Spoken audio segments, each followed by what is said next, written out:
Somebody wants people to know you have a boyfriend. Welcome to MsMojo, and today we're counting down our picks for scenes in Friends that apparently had the audience cracking up, but take away the canned laughter and it could play completely differently. And I'll always remember that summer because that's when I realized that we are related. Number 10, Drop the Barbie. Friends every so often shows its age as a show starting in the mid-90s. As it turns out, in this episode, the only things of their time are the winter sport Barbie from the same period, and Ross's idea of what kids should play with. What's my boy doing with the Barbie? He picked it out at the toy store himself. He loves it. He carries it everywhere. It's like a security blanket, but with ski boots and a kicky beret. When Carol and Susan drop Ben off with his dad, Ross immediately spots Ben's beloved Barbie doll and proceeds to try to trick him into picking something else. How about a dino soldier?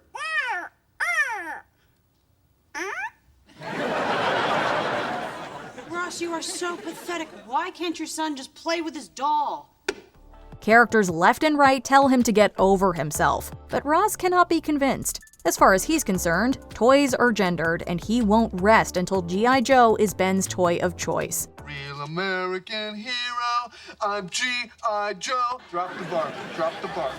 He does happen to forget that he used to dress in his mom's clothes when he was little, which should just show Ross that fostering a child's imagination is what's most important. The big hat, the pearls, the little pink handbag. Okay, you are totally making this up.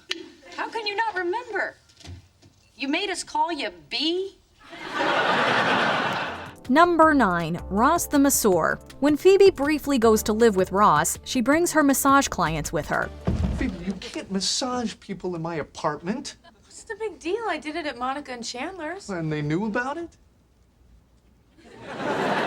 Ross is not too happy about this. That is, until a gorgeous woman shows up at the door asking about a massage. Ross tells her that he is a masseur, only to discover that she isn't asking for herself. Can I help you with something?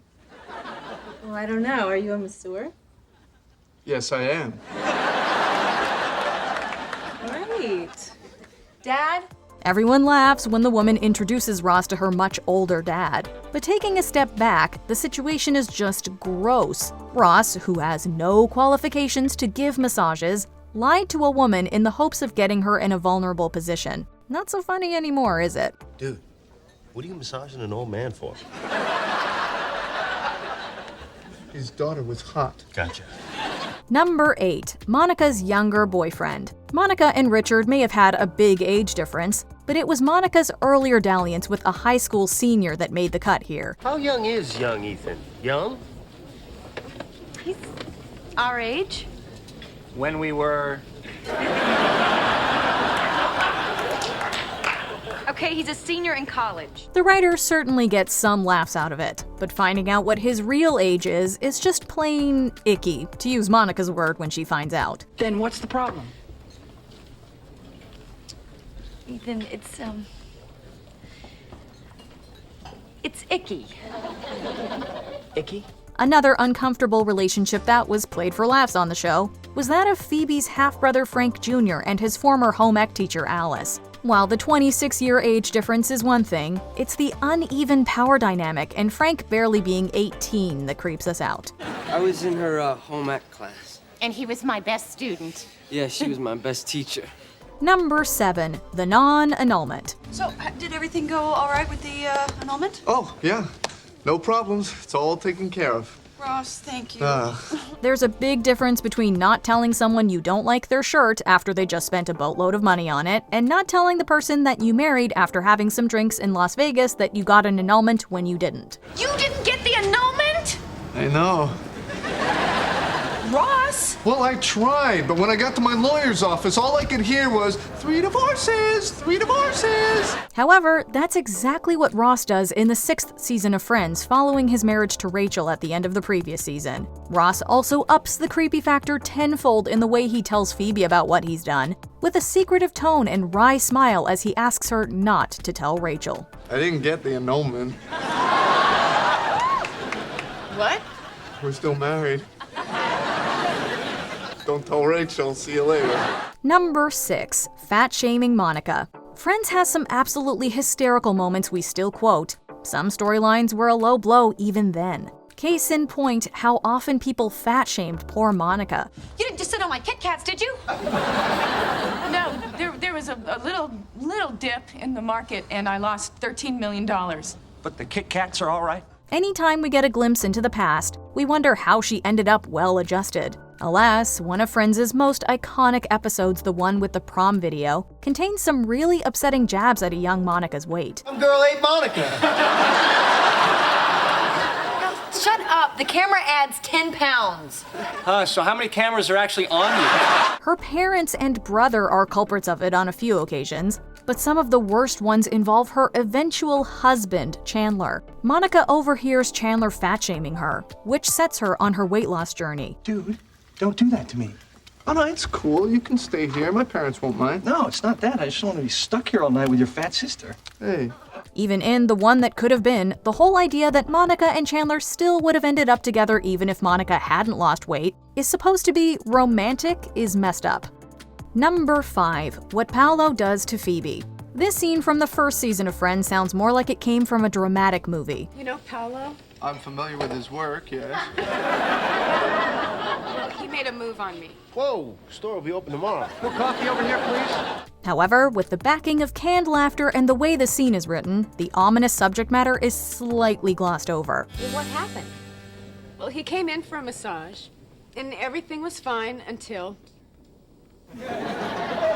While Phoebe gives a massage to Paulo, he grabs her and exposes himself, all without her consent. As Phoebe recounts the assault to the other friends, they react with shock. The scene is accompanied by a laugh track and played as more or less classic sitcom shenanigans, when it really seems much more disturbing.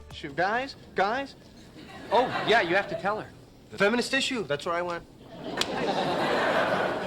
She is gonna hate me. Yeah, well.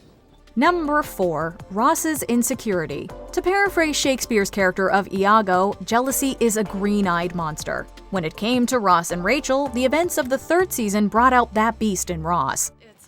It's from Ross, it's a love bug. Wow, somebody wants people to know you have a boyfriend. Rachel makes a new work friend named Mark, so Ross takes to sending gifts, flowers, and even a barbershop quartet to her work. And you know who will be there to support you. Your one and only boyfriend. It's nice to have a boyfriend. Your loyal, loving boyfriend, Ross. Rachel accuses him, rightly, of trying to mark his territory. A little insecurity might be normal, but to have such a possessive attitude towards your partner is not something to laugh off. Also, after they've broken up, Ross tells Rachel he can picture her naked whenever he wants. It might be true, but that doesn't make it less creepy. I don't want you thinking of me like that anymore.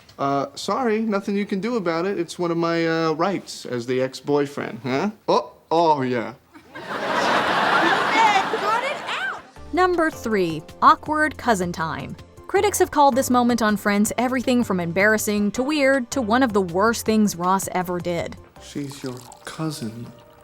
She's your cousin. If she knew what was going on in your head, she'd think you were sick.